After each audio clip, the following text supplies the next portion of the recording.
Sebuah mobil pintar mahal didorong keras oleh seorang wanita, dan mobil itu jatuh langsung ke jurang sedalam 120 meter dengan anak kecilnya yang berada di dalam. Saat jatuh, sistem keamanan canggih mobil itu aktif. Kendaraan itu segera masuk ke mode perlindungan. Bahkan setelah suara keras benturan dengan tanah, mobil itu tampak utuh.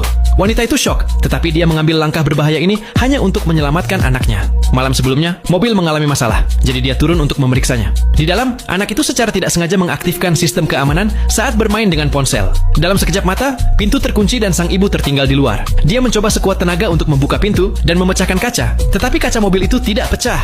Anak itu mulai menangis, dan ia tidak bisa berbuat apa-apa. Lelah, ia berbaring di atap mobil. Sinar matahari siang yang terik membangunkannya. Suhu di dalam mobil meningkat, dan anak itu menangis keras dengan wajah memerah. Ia mencoba meletakkan pakaian di atap untuk menahan sinar matahari, tetapi tidak berhasil.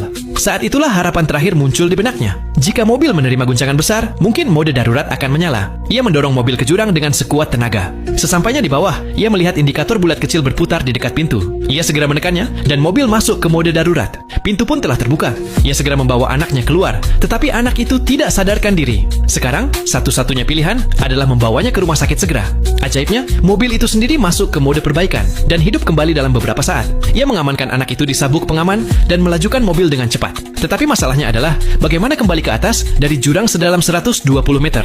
Ia segera mengaktifkan mode on-off road. Ia meningkatkan ground clearance dan mulai menanjakan mobil dengan kekuatan penuh. Teknologi itu seolah-olah mendukungnya. Mobil itu kembali ke jalan setelah menaiki tebing curam. Ia membawa anaknya ke rumah sakit. Beberapa saat kemudian, anak itu membuka matanya. Air mata kebahagiaan mengalir dari mata wanita itu, dan anaknya selamat. Nah,